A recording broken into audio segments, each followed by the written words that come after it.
Thank you, Menka. And since we all know how these debates are conducted, we shall conduct them exactly like that. I shall ask the questions, and I shall not let anybody answer.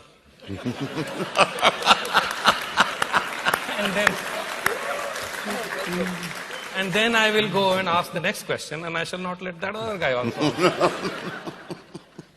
And the only thing I cannot do here today is that because I'm not the editor, director, big boss of Mumbai Press Club, I won't be able to continue the show for as long as I want. I've been given a fixed time. So I want to request from all of you that please keep your answers short. If at all. And the questions long. The questions, of course, are always long. It'll help if your answers are limited to yes or no. There is somebody here, our honorable new minister, Mr. Prakash Javadekar, who has a good experience of what kind of answers are acceptable and are permitted on TV channels. So all of you should be very, very clear. Just follow your own examples that you have set all this time. On a serious note, let me just thank you very much. A very warm welcome to everybody. Congratulations to our new minister and our respects to Honorable Governor. And I'm glad the Press Club of Mumbai is doing this. This is, as Rajdeep and I were just discussing, Mumbai Press Club is putting up a shining example of what the journalists as a community should do and what they should be concerned about. So my personal gratitude to Gurbir and the entire Mumbai Press Club for that. Thank you very much. Now to start, can I start, Rajdeep, with you that, the question, did the media stoke the Modi wave? Thank you very much, Uday. That's right, we couldn't do this function in the Delhi Press Club at the moment because the egos of... You won't find anybody in a sense, everybody would be drunk. That's right, so, we'd probably... and the egos of the individuals concerned there would be so large that you wouldn't be able to fit them even in a room of this size. I think it's an interesting question that you raise because I think much too often, and I think this has become target practice, you also started it, that it's very easy to target and make, be cynical about journalists, say, we ask too many questions, some of us don't allow the others to give the answers, present company not accepted. I've been accused over the years of mentoring all kinds of journalists. And there are journalists and journalists, I guess. But that apart. The fact is, I think, let's be clear. Narendra Modi ran an amazing campaign. I think it has been by far the most innovative and the most sustained campaign in an Indian election ever. When you really think of it, he started his campaign, frankly, in 2012. He had decided in 2012 he wanted Gandhi to be Prime Minister. For 2 years, he ran a relentless campaign. And therefore, you've got to give him credit. This is all very well that the media fueled the wave. The man ran a brilliant campaign.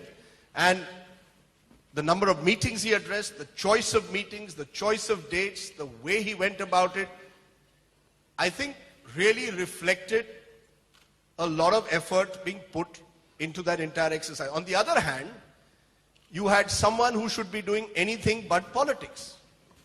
I mean, Rahul Gandhi has a lot of professions that he should be in, but politics is clearly not among them. And certainly communication is definitely not among them. I mean, I could think of Rahul Gandhi doing a lot of things, and he's a well-intentioned young man, but he's not a politician of the 21st century. 21st century politics is about communication.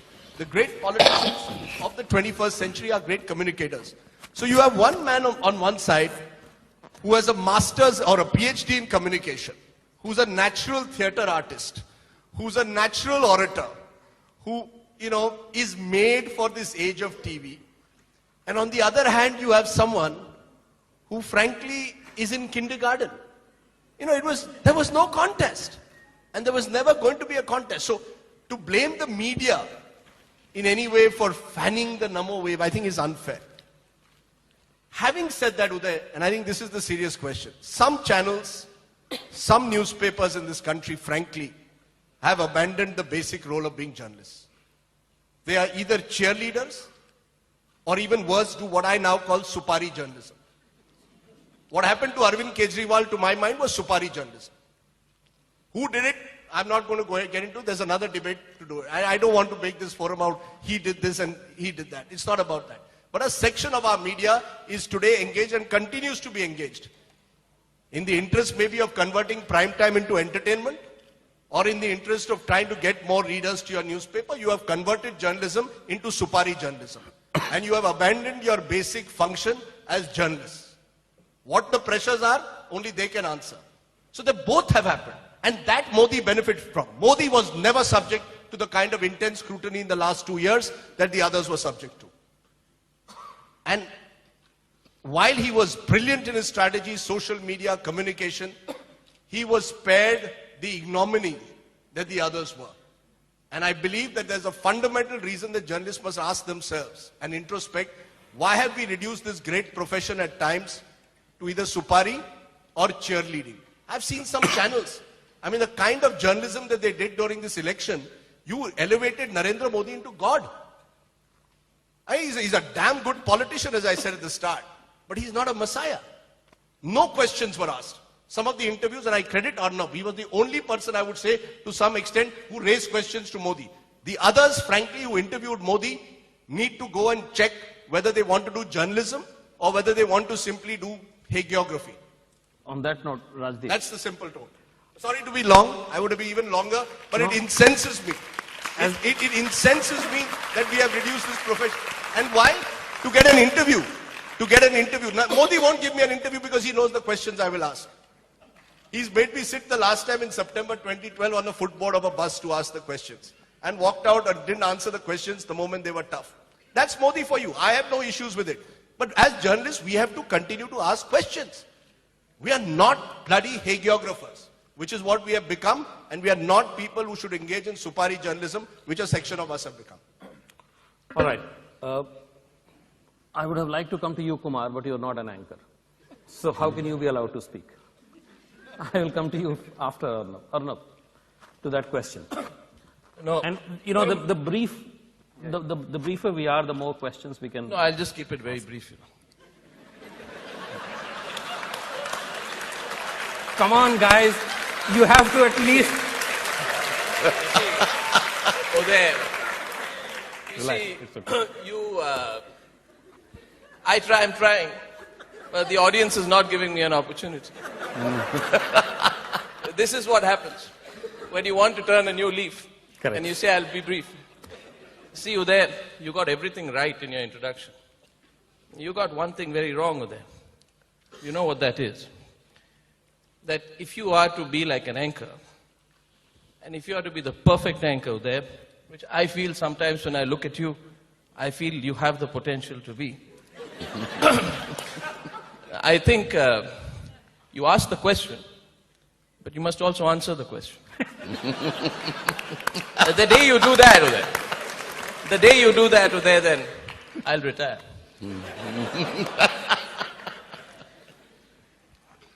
See, I don't know about this supari journalism.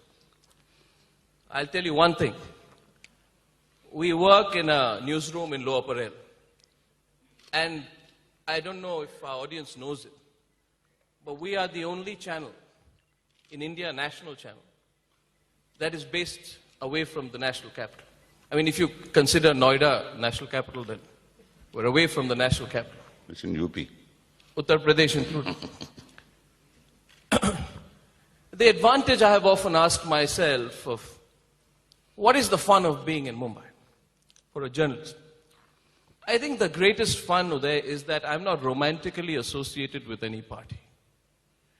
You see, what happens is when you get romantically associated with any party, even including the Aam Aadmi Party, you might have a terrible breakup later.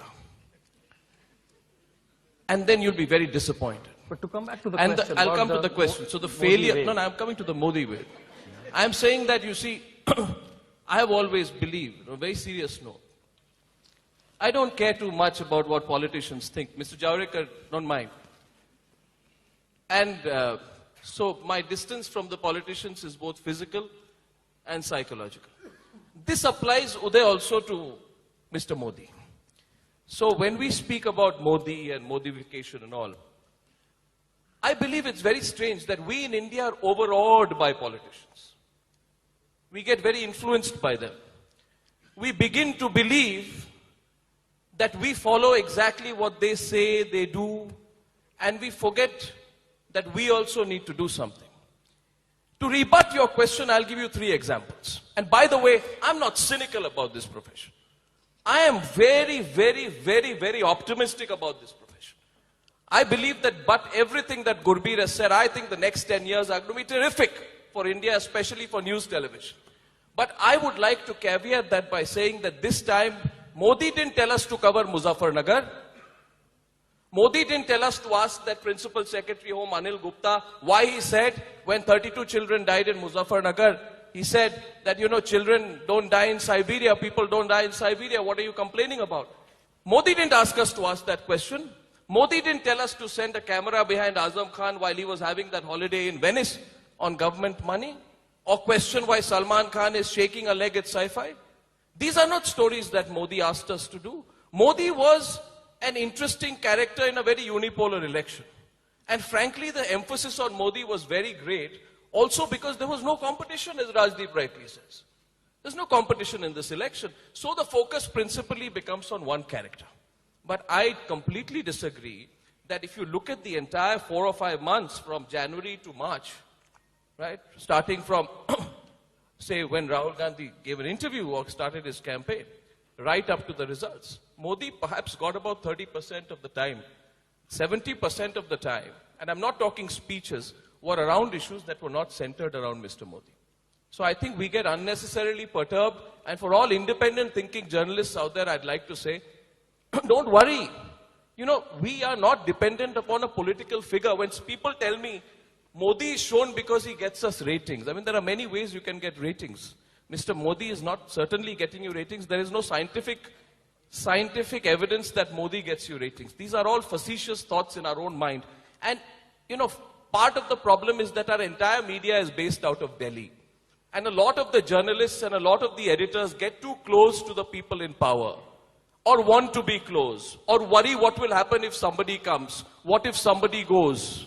What if we have a breakup with someone? When you break your mind out of that set, you actually make yourself independent as a journalist.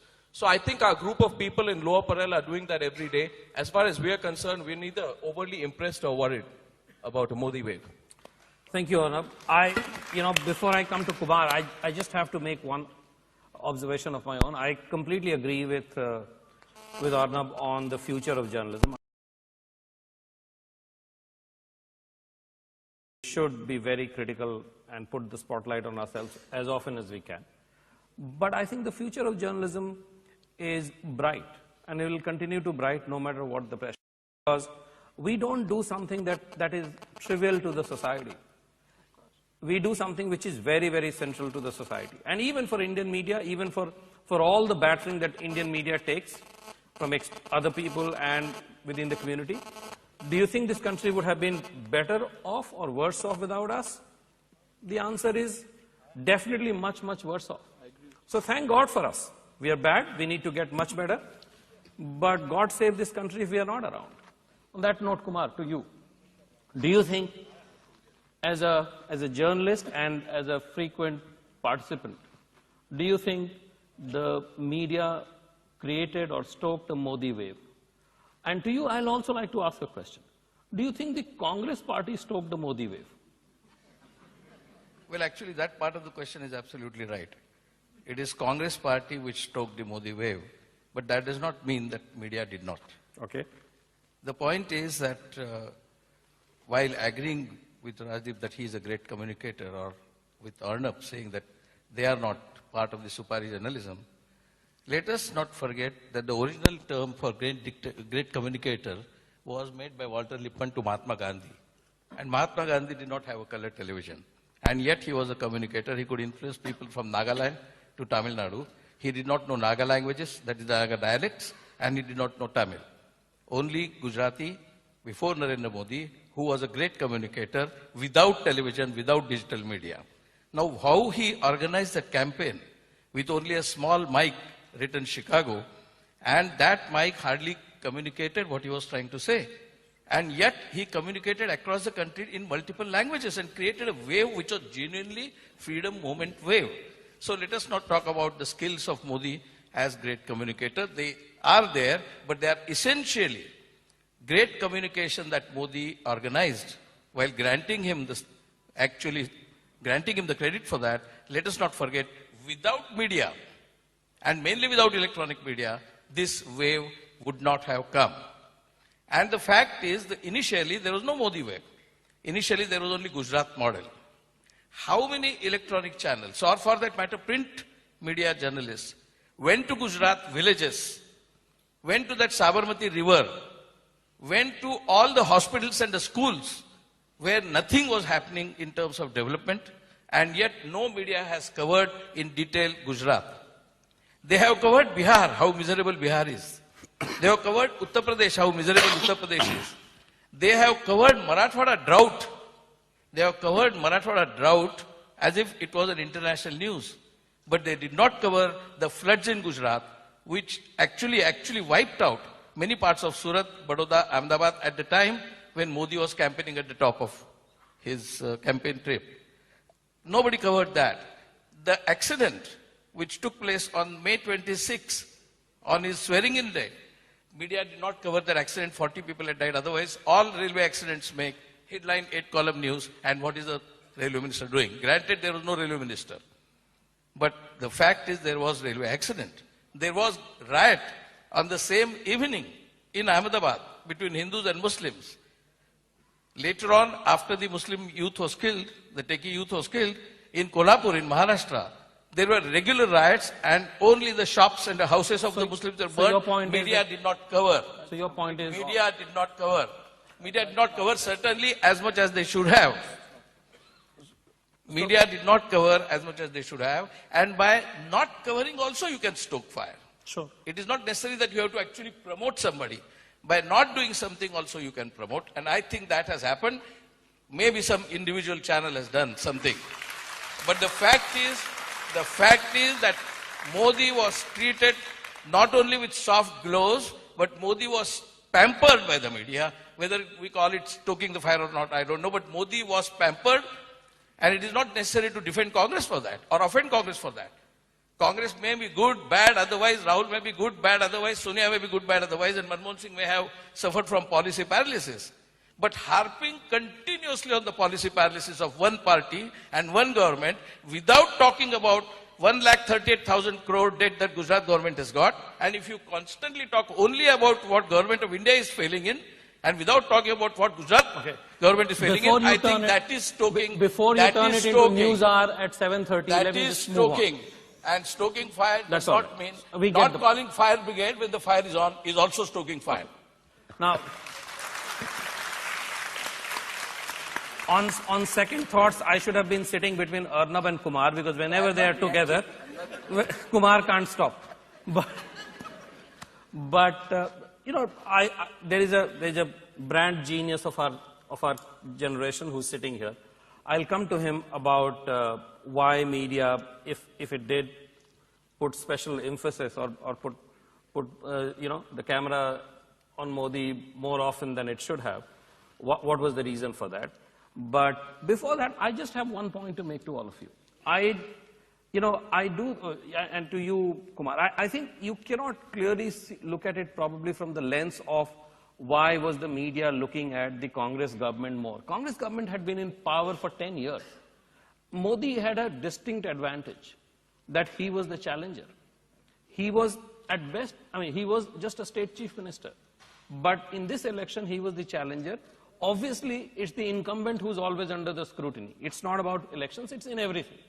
The new guy is not under so much scrutiny as the incumbent. So that was one huge advantage. It's another matter that the Congress party, in my view, and some of the leaders of the Congress party, I don't know whether Prime Minister Modi has gone and thanked those leaders for having helped him, you know, turning this election into a national referendum. But before I go to the next part of my question, You tell me, from a brand point of view, what All right. happened? I think it's a very interesting situation. After match is over, there's a post-mortem going on. And there are two sides to it. One is kicking your backside for doing something which you now feel should not have been done, or some people did something more than it should have been done. My very simple question to you as human beings, you happen to be journalists, I happen to be a writer in advertising. End of the day, Modi didn't give you a chance to ignore him. Let's accept that fact very, very clearly. Whether you went overboard or you went underboard. Modi was a factor that happened from 2012 onwards, as you rightly said, doing things with public talking about him. You had no option of ignoring Modi. Now, some people may think that Arnab went overboard. Some people may think the journalists went overboard. Some people may think that things were given this way. I'm asking you a very simple question. As a human being, when India wins, why do you keep going Dhoni, Dhoni, Dhoni? You are a human being. You are influenced by what is happening around you. And sometimes there is a possibility that you might give a little more emphasis. What was just said about the railway accident. Now, in hindsight, you can say that that was not reported. But on 15th of August is 15th of August. The paper is orange, white, and green that day. Some news becomes smaller. So I'm not blaming anybody. I'm not saying that you did it deliberately. But do not kick yourselves so badly. Your journalists are not so bad, I would like to believe. I would like to believe that there is a priority of the day, there is a mood of the day, and the mood of the day and the mood of the last 2 years was Modi, and you had no option of ignoring it. As simple as that. Thanks, Piyush. Thanks for the answer. Thanks for being brief. And I should also, in all fairness, point out that Piyush was involved with the BJP and Yes, Modi campaign. And no, I think that's a very interesting thing. And, when you talk about the wave, somebody one day said, like you're saying, that media created the wave. Don't take yourself so seriously. You're not that important. One media buyer once said to me, we created the wave. I said, don't take yourself so damn seriously. We rode the wave. We did not create the wave. Now, the creator of the wave was Modi, and Modi alone. That's a very good point. We might not have created the wave, but did the media ride the wave or try to ride the wave? That's the question that I have for you, Arnab. That, I personally think I'm in the business of media, but I'm an outsider to the business of news, so I was observing things with a lack of passion that probably you can't have when you're a journalist. And the one thing I noticed was that the act of stunning genius on the part of the BJP and Modi camp was the fact that they turned it into a binary referendum completely between him and Rahul Gandhi and between him or at most the Gandhi family. Right. And that was a no match. That was Roger Federer versus Leander Paes from day one. My question is, why did the media get sucked into that binary setup, that the political party, the BJP, for them it was a strategy, that they decided to make it a binary choice, and that's how they presented it to the country. Why did you not see through that and said, the choices are larger, the issues are somewhat more different? Why could you not recontextualize the whole thing?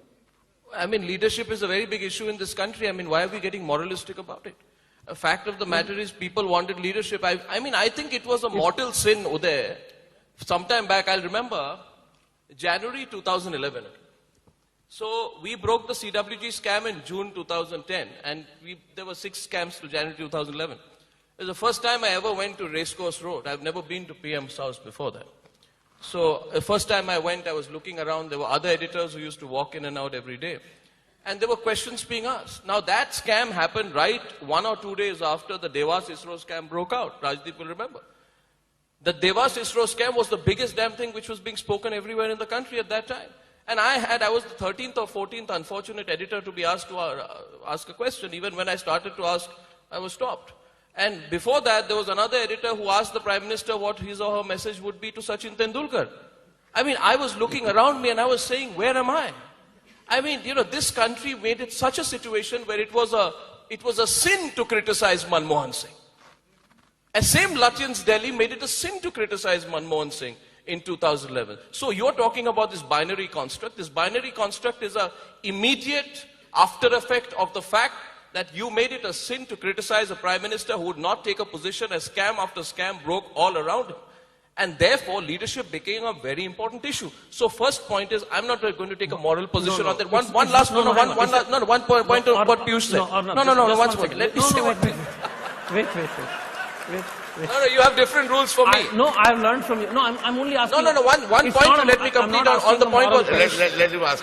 Let me make a point on what Piyush said. This question is, this entire debate, sorry, I'll give it back to you. The entire debate is predicated around a simple premise that did we modify the election to make Modi win, right? So, Kejrify the election to make Kejriwal lose. I mean, what kind of a question is that? We are taking ourselves, I take exactly what Piyush says, we're taking ourselves too seriously. I'll give it back. You can't hide behind that, when it suits you that you're taking yourself too seriously. You of all the people can't make that argument to hide behind that, number one. Number two, it's not about whether you take yourself too seriously. It's not a moral question that I asked. It's a very factual question. The Indian elections are, of course, there is leadership, and each party is led by a leader, and eventually it's about the election of a prime minister. But Indian elections are not the elections of two individuals. And I'm asking a factual question. The one thing that I found missing in the media context, and that question is for you, Rajdeep, that it was, why did you sounded a little disturbed about the way the media behaved. Why did you or your channel or the other people who were not so, let's say, who were not happy about what was happening in media, why were they not able to put the right context and extend the scope of the debate and the electoral focus? Look, I think there is a problem of being prisoners of format. We are converting this also into becoming prisoners of format. Whether whoever shouts louder, screeches louder, wins out. And I think somewhere 24/7 has also fallen into that trap. The ability to actually go beyond the headline. Kumar may there are huge positives to the Gujarat model as well. The Jyotigram scheme of Modi, for example, which again needs to be explained, understood by the average viewer. We have reduced our coverage of news on television to he said, she said, cockfight. That is the reality. We've also failed, for example, 1.76 lakh crore telecom scam, the biggest scandal of the CAG ever. You cannot have a 1.76 lakh telecom scam. But there was fear that if I started questioning the CAG, would I be seen by some to be holding a brief for the Prime Minister and the government of India? That's the truth. Let's be clear. You cannot have a 1.76 lakh crore telecom scam. It was presumptive loss, but we were unwilling to do that. Actually, the real problems of the media started 2010, 11, 12. Manmohan Singh look, you had a Prime Minister on silent mode. He had no chance. In the age of communication, and his spokespersons were people who made it even worse. They were soft targets, come every night, and they made it worse for the party. But remember one thing, Uday. Indian elections are not just won or lost on television or whatever. Exactly. I think the fact is, you've had a unique election where Mayawati got 0 seats. You've had a unique election where the likes of Nitish Kumar, who, whether you like it or not, has changed the face of Bihar in many ways, ended up with 2 or 3 seats. You had a unique election where a national conference blanked out. DMK blanked out. This is not a normal election. It was not a wave election. It was a tsunami election. So no conventional wisdoms, no ideas that television makes or breaks will hold anymore. My bigger problem, and I think you have a point, is that somewhere we have lost. I mean, I believe, sadly the glass is half empty. I believe we have lost the capacity to actually go beyond the dramatic headline. 1.76 lakh crores telecom scam, great headline. It sounds great. Are we willing to go beyond that and actually start questioning the CAG? We won't, because we've lost our nerve, frankly. And that's what has happened. We are the Gujarat model. Are we willing to do a serious interrogation of the Gujarat model, positives and negatives? Inability. There's good journalism, and you will have many of them being awarded today. Requires effort. We are now doing masala journalism. I use word supari, I'll call it masala. And we can go on saying that in the next 10 years we are going to be so great and how we are going to change this country. Arrogance is the downfall of every journalism. But the question And we have become arrogant. We may say in this gathering, Uday, we will say that we don't break or make politicians. When we go on air or when we write in our byline in bold, every editor, in my time, no editor took front page to write this big byline of his, where the editor became more important than the copy. Or today, when in prime time television, what the anchor says matters than what the guests say. That is the truth. And we don't want to face it because we have got caught in our arrogance. No, that's... And if we don't do that, your question will never get answered. You have raised a valid question which will never get answered, not today, not 5 years from now, not 10 years from now. Is journalism willing to do the serious interrogation of what goes on in society around us? Or are we so convinced about ourselves and what we are that we don't care? We really don't care anymore. So we will not even do a serious introspection on whether, why, for example, Mayawati got 0 seats. Have I seen a serious piece? I'm coming to that. I haven't seen a serious piece written in a newspaper or in a television channel on why Mayawati got 0 seats. No, I'll come to that. And I don't think 10 or 15 years ago that would have been the case. 10 or 15 years ago, your editor would have told you, go and find out why that has happened. Look, And even Muzaffarnagar. Look at the way we covered Muzaffarnagar. I will contrast the way we covered Muzaffarnagar with the way we covered previous riots. Rajdeep, it's true. I agree with you. But there are 2 points that, and I'm coming to you, Kumar. There are 2 points that I want to make. First of all, media taking itself too seriously is not quite the same as the impact of media being omnipresent or, too much. Let's make the distinction between, we might take ourselves too seriously and the world might not. That's a very different situation. I have a point, and that's where I want Kumar's answer, because he said media did stoke the wave. There is a very interesting data. I don't agree the media stoked the wave. I did not say that. No, you did. I did not say media stoked the wave. You said media's conduct was very... conduct helped the wave. Yes, exactly. That is what stoking means. I never said no. All right, let's not get into a debate on that. But the point is, if media helped the wave, why is it that the states where the penetration of media is the poorest, Jharkhand, Bihar, UP, and many other parts like this, are the states where, also the states where the BJP did phenomenally well, probably That's the point I made. better than states where the media penetration is very high. Gujarat and Maharashtra have deep penetration, so you can say that media swung it. But what about Jharkhand, Bihar, and UP? How do you explain the 73 or the whatever number of seats that the BJP got in states where there is no cable TV? And that's one thing that I do understand, where there is cable TV and where there is, no cable TV. That's the point. Are we discussing seats or votes or No. vote shares? Whatever we are discussing. Modi BJP has got only 31% of the vote share. 31% of the vote share was in 2009 of the Congress when they got only 206 seats. But I don't want to go into that. That's very Rajdeep good. said media follows the headlines. Who makes the headline? People? No. Media makes the headline. You're not answering my question. It is the electronic media which sets the tone for the next day's printing press. I agree, but and unfortunately, the newspaper the newsrooms today. You're still the not press answering the question, No, Kumar. I'm answering. Press No. rooms in the evening discuss what is on the TV.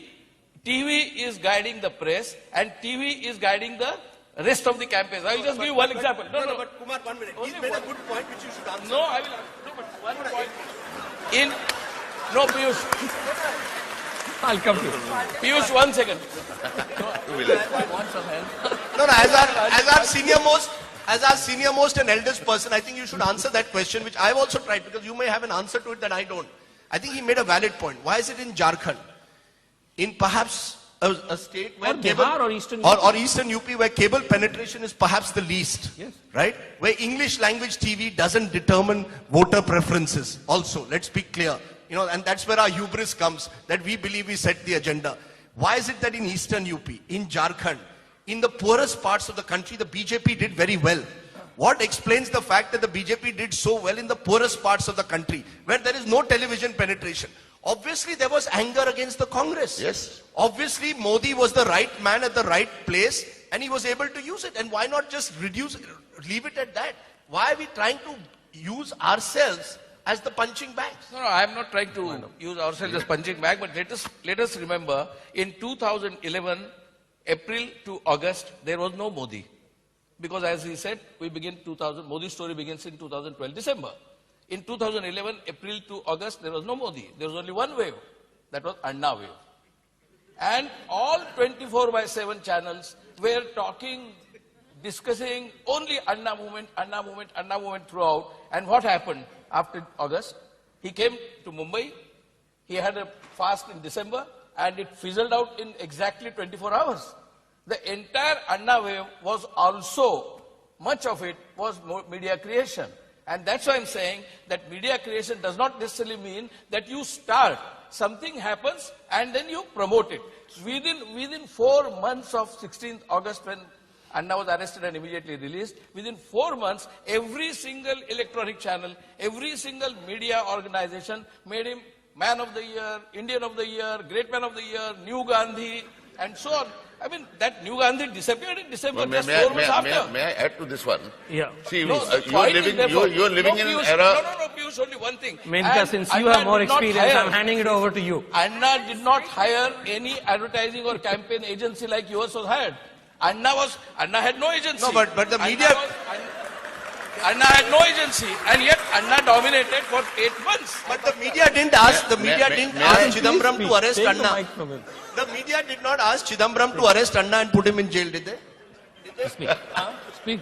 The point I was making, what you're talking about, is there was such a vacuum. There was such a vacuum. You give me no. Listen. Let me say one thing. Let me say one thing. No, give me a. Okay. No, listen. He's been. In all fairness, he didn't get a second round. So please. 30 seconds. I won't take more than 30. See, these are my seniors on my left. I surrender. Rajdeep has been my boss for a decade, and Kumar Ketkar is a very senior man. I won't quarrel with him. I'll just say one thing. We are getting too emotionally involved with our politicians. We should not get so emotionally involved. One small thing, I'll take 30 seconds. I look upon television as the impact of television. In December 2011, a 17-year-old girl was put in jail. You ask me about Mayawati.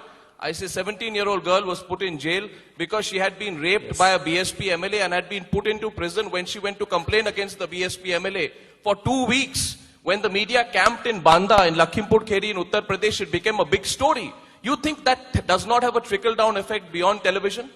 I think it is a media awakening, whether we like it or not. It's not restricted to television, but I really would have a statutory warning that we shouldn't get so emotionally involved with our politicians. It's bad for our health. On that note, I completely endorse what Arnab is saying.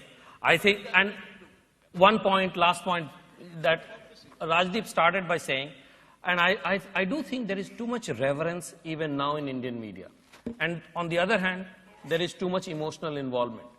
Either we just completely are cynical, or when we go there, we get sucked in. There has to be a balance in between. But overall, I think we shouldn't be cynical about media. We have lots to catch up and improve. But without us, this country would be much worse. Thank you very much, everybody. The winner of this debate is me. I have 4 mics. I know that I had a side bet going with Gurbir. I had a side bet going on that you won't be able to ask more than one question, because thereafter they will talk till the end of our time. And you did 3, I think. So congratulations to Uday for being a great host, to Piyush for asking lovely questions as well and adding to the debate, and of course to our 3 stars, Arnab, Rajdeep and Kumar.